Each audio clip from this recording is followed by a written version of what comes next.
pleasure to invite you to this third eye talk. Raja and Dr. Karan Singh are going to be the two speakers. We are doing this in partnership with Soul Centric.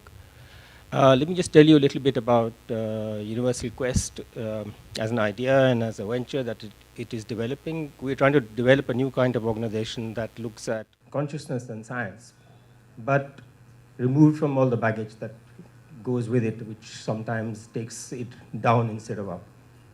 So I am a scientist in this threesome, and what basically I would just like to motivate a thought, because Albert Einstein, I'm paraphrasing, I'm not like Dr. Karan Singh, I can't quote things one after the other.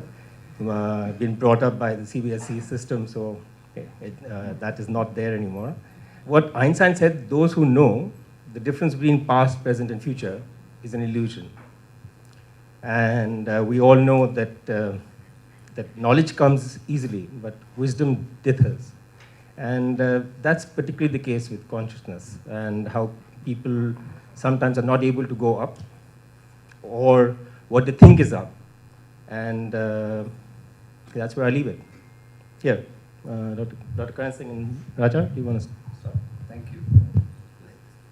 ध्यायेत् नित्यं महेशं रजतगिरिनिभं चारुचन्द्रावतंसं रत्नाकल्पोज्ज्वलाङ्गं परुषुमिगवराभीतिहस्तं प्रसन्नं पद्मासीनं समन्तात् स्तुतमर्गणैः व्याघ्रकृत्तिं वसानं विश्वाद्यं विश्ववन्द्यं निखिलभयहरं पञ्चवक्त्रं त्रिनेत्रम्. Raja and friends in the audience, I've been asked to speak on Lord Shiva, which is really an impossible thing to do, particularly for somebody who's a Shiva Bhakta, because the moment you start speaking, you get overawed. However, I will try and express just some stray thoughts about this great figure. Let's begin with the origins. In the Vedas, as you know, the hymns were directed towards the gods Vayu, Agni, and so on, the gods of nature, shall we say, the wind, the fire, the sun, Surya, Indra. Indra was the chief of the gods and all.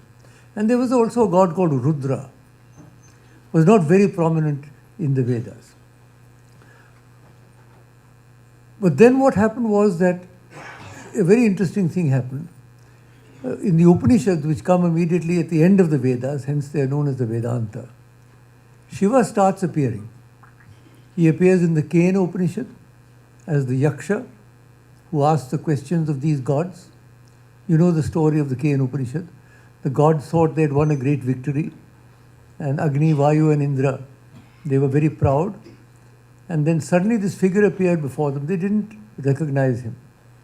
And so they said, let's go and find out who he is. So first of all, Agni went towards him.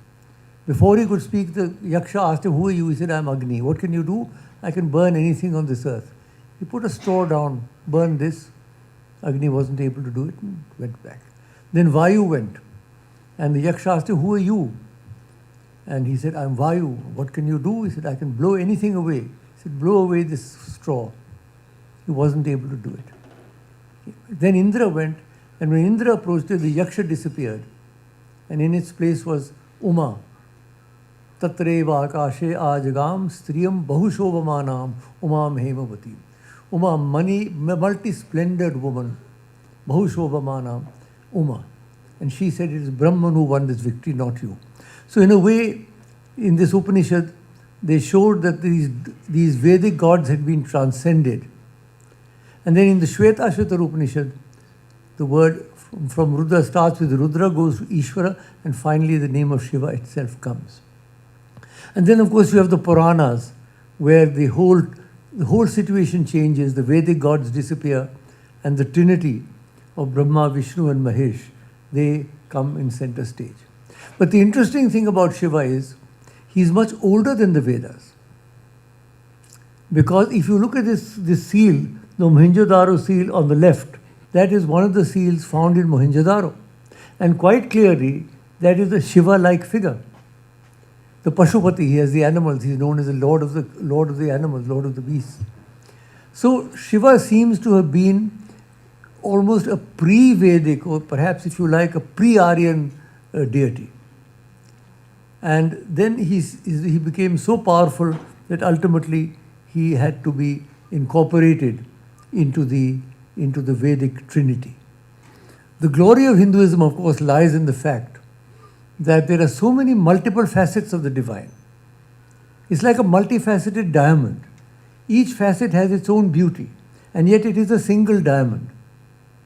Unlike the Greek gods, who were separate individuals, here all these divinities are different manifestations of the same divine Brahman. And therefore, there is no real contradiction between the different facets. They may reflect different aspects. And in Hinduism, you can choose that aspect which you prefer, which appeals to your psychic being, shall we say, or your predilection, or your intellectual quest, whatever. So Shiva is in that sense a very special figure. And of the two, Brahma is the creator. His work is finished after he creates. Vishnu is the preserver. Shiva is the recreator. He's not the destroyer, he's the recreator. Because when a certain time lapses and when the whole cosmos has to be recreated, because we believe not in one big bang, in a succession of Anadi Ananta, without beginning and without end, is the universe. And so Shiva's role that was given to him was that of recreation. But there are certain special features of Shiva. And I know there are people in the audience here who know much more about him than I do. So with apologies to them. The first feature is, unlike Brahma and Vishnu, Brahma lives in Brahmaloka. Vishnu lives in Vaikuntha. But Shiva is the only one who lives on earth. He lives in Kailasha, in a geographical, physical location. So he's therefore very closely tied to the earth. He's not just up in some seventh heaven, he's there on this planet itself where we live. Not only that, he's the only one who's married to a human being. Because Mahalakshmi and Mahasaraswati are goddesses. But Parvati is a human being, born a human being, the daughter of the Himalayas. And the wedding of the Himalayas and Shiva is profoundly important. Because again, it links Shiva very strongly with the earth, with the feminine, with the mother goddess. So he's not only does he live on earth, he's married to a human being, and he is a dual capacity. He is both an ascetic as well as a householder. In one form, he's an ascetic sitting in meditation on Mount Kailasha, profound meditation. And on the other, you see him with Parvati and Ganesh and Kartikeya as a sort of a family person. So he combines opposites. He combines what appear to be irreconcilable situations together, whether it is the male and the female, whether it is the ascetic or the sannyasi. He's got this capacity of combining irreconcilables. He is the only deity worshipped both by the devas and the asuras. This is interesting. The asuras would never worship Vishnu, very rarely perhaps, Prahlad somebody. But the Dev and asuras both equally worship, if you look at the Puranic stories. And the asuras, let me tell you, are not, asuras were a very powerful race, as it were, very powerful community. And they were constantly giving battle to the devas, who were always proud and full of their own pleasure-seeking. So the Dev-Asura Yuddha is something very, very positive, very powerful in our Puranas. But Shiva is the only god who is worshipped by both. So perhaps you can call it either the Aryan and the pre-Aryan, or you can call it the Sattvic and the Rajasic, whatever you like to call it. That's an important thing. And you remember when the Samudra Manthan took place, when there was the churning of the Milky Ocean, and all these gifts and all arrived, and the Devas and the Asuras distributed them to each other. Before the Amrita came, Amrita was the real goal of the Samudra Manthana, a terrible poison appeared, the halahal. And that would have destroyed both the Devas and the Asuras. They all fled in terror. It was only Shiva who was able to gather up that poison and drink it and integrate it in his own being, in his throat. That is why his throat turned blue. That is why he's known as Neelakanta, the blue-throated. So these are these very extraordinary events connected with Shiva, which are really quite unique. Without him, there would have been no Amrita, there would have been no cosmos at all, because everything would have been destroyed with that poison. So he is a person who is worshipped both by the Devas. And above all, he is the remover of all fear. The shlok that I said, Nikhila Bhayaharam. Everything that is fearful is under his control. We are afraid of death, he is Mahakaleshwara, the great Lord of death. We are afraid of fire, he carries it in his hand, in the Nataraja. We are afraid of water, the Ganga comes from his locks. We are afraid of snakes, he wears the great snake around his neck. We are afraid of cremation grounds, that is where he prefers to meditate. We are afraid of ghosts, he is Bhuteshwara. So everything that is frightening is under Shiva's control. And therefore, if you worship Lord Shiva, then all fear disappears. I found that to some extent myself. I remember I used to be somewhat nervous about various situations. Once I started worshipping Shiva, all the fear just disappeared. So, Nikhila Bhayaharam, that is why. And he's got many forms. Raja will show you a lot of very interesting material shortly. But there are 3 or 4 forms that are particularly well known. There's the Shivalingam, of course. Now, the Shivalingam is in a way an androgynous form. It is the linga and the yoni, the male and the female combination, which is a symbol par excellence of the way this divinity, this cosmos has manifested. The marriage, as it were, of matter and energy. Because without that marriage, there would have been no cosmos, no creation. So the Shivalinga is the primordial symbol of regenerative power, of creative power. And that is worshipped all over the world. In fact, even in Kashmir, there is no image worship at all. It is entirely Shivalinga worship. And you have these great temples all over India. You must have been. Tanjavur, for example, the Brihadishwara temple, probably the greatest temple built in India 1,000 years ago. Incidentally, the same time as Rajendra Varman was building the Angkor Wat in Cambodia 1,000 years ago. So you have these great Shivalingas. You have the Shivalinga, all the Jyotirlingas, wherever you go. So the Shivalinga is perhaps the most important and the most powerful symbol. And forget this, the Shivalinga involves the linga as well as the yoni. It's the combination of the two that is worshipped.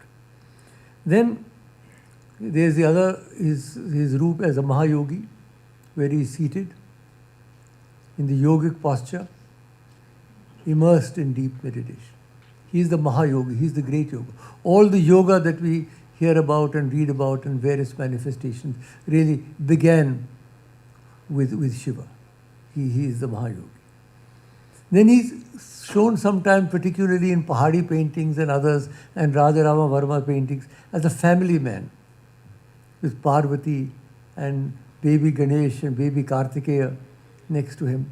Sort of a family picture, which is, again, as I said, in sharp contrast to the ascetic root, but that is also one of them. But the final one, which I want to talk about, is the Nataraja. The Nataraja, Shiva as Lord of the cosmic dance. Because everything is dancing. This whole universe is dancing. Whether it is the stately waltz of the galaxies or the frenetic rock and roll of the subatomic particles, everything is in movement. Nothing is static. And this Nataraja par excellence symbolizes that continual dance of creation. He's dancing. On one hand, there is the drum, the sacred drum, the Omkara. In the beginning, there was the Word, and the Word was with God, and the Word was with God, as the New Testament says. So that divine word, the divine sound, the Omkara, there's the drum. In the other hand is the fire, where all these worlds ultimately, in the great cycles of time, have to end up in the fire as ash. So between the creation, the drum, and the final dissolution, the fire, these are the two arms. But if there had been only these two arms, how do we fit in? We fit in because of the other two arms. The third arm is the Abhaya Mudra, raised in a gesture of reassurance. Fear not. It's a well-known gesture. In Bharatanatyam, in most dances you will see in most cultures, Abhaya Mudra. And the fourth hand points to his upraised foot as the path to deliverance. So you have here this extraordinary thing, it's this extraordinary image which is so full and so powerful. And the Ganga is coming out of his locks, and the snakes around his body represent the Kundalini Shakti, the serpent power, the hidden powers within us. And he's dancing on the Apsmarama Pusha, the one who has forgotten his true self. And that's us. The dwarf underneath him is not killed, it's just subdued. And that's us. Because we have forgotten our divine origins. We've forgotten our spiritual roots. And therefore there's this dance there, and it's full of beautiful symbolism. So I think if you really want to understand Shiva, just if you can go to a Bharatanatyam performance where they're performing Natana Madinar, the dance of Shiva. That will teach you more about Hinduism and Shiva than reading dozens of books. Because Shiva is not only an intellectual concept. He is something very powerful, very powerful. He appeals to something very powerful within us also and evokes powerful emotions. So you have there Shiva in all these multiple forms. You have the Shivalingam, you have the Mahayogi, you have the family man, and then you have the great dance, the cosmic dance. And there are beautiful hymns about the cosmic dance that have been written, and I'm sure many of you have seen that. If you haven't, I would suggest the best way to approach Shiva is through the dance. Whether you're dancing yourself. Rock and roll is very good for Shiva, actually. I used to love to do that, and when it started, you know, I began with Bill Haley and the Comets long before Elvis Presley, and I've been following it ever since. And when you're dancing yourself, you're dancing with Shiva. He's dancing with you. He's dancing within you. So Shiva is not something out there that we are terrified of. The Hindu gods are not people you're sort of some in seventh heaven, and man is a terrified being just listening to what they're saying and saying, Haji, Haji. No. It's a participatory religion. It's a participatory universe. We are all actors in the great unfolding of spiritual destiny. And so there are several other points. One is that Shiva is pan-Indian. From Kashmir, which is almost entirely Kashmir Valley, entirely Shiva, right down to south, to Tamil Nadu particularly, where the Nayanmars, the 63 Tamil saints, you must read, nobody in the north knows anything about the Tamil saints of the south. It's such a tragedy. They have no idea about it. 63 Tamils, we know one or two Shiva Bhakts in North India. They're nothing compared to the South Indians, to the Tamils. Periya Puranam is the book, the lives of the 63 Shiva saints. And each one has a story. They come from all, they're rulers, they're Dalits, they're hunters, they're traders, they're all sorts of people. And each one of them has a darshan of Shiva at the end of his life in an extraordinary episode. So from Kashmir, from Laleshwari, from the great Acharya Abhinav Gupta, one of the greatest acharyas in India of Kashmir Shaivism, all the way down to the south. And Shankaracharya, of course, came from the real tip, from Kerala. So it's a pan-Indian deity, from Kashmir down to Kanyakumari, and if you go across the country, from Gujarat all the way to Bengal. So he's a pan-Indian, worshipped everywhere. He's Ashutosha. Ashutosha means easily pleased. But if you're easily pleased, you're perhaps easily angered also. It's better not to trifle with him. Prasanni rakho to acha hai, dance with him. He loves dancing, he loves people who dance. And it's good to keep him on your right side. And above all, a personal dimension. In Hinduism, we have a very personal relationship with the divine. And you remember what Arjuna said to Krishna after the Virat Roop Darshana. He said, "You have given me this great darshana, I bow before you, and I demand love from you." What sort of love? Piteva putrasya, like a father to a son. But even the father-son relationship is as it were, limited within the family thing. Sakheva sakyu, like a friend to a dear comrade.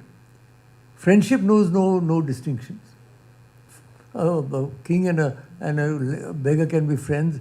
Friendship cuts across all barriers. But not even that. Priya priyayarasi, like a lover to the beloved.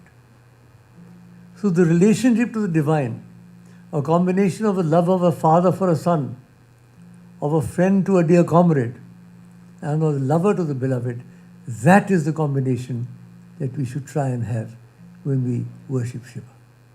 I'll end again with a small shloka of Shiva, which describes him white as camphor, Mallikarjuna, Karapurugam, Karunavataram, the incarnation of compassion, Sansarasaram, the real essence of the universe, Bhujagendraharam, who wears this great serpent around his neck, Sada Vasantam Hridaya, may he reside eternally in our heart, Bhavam Bhavani says, along with the goddess.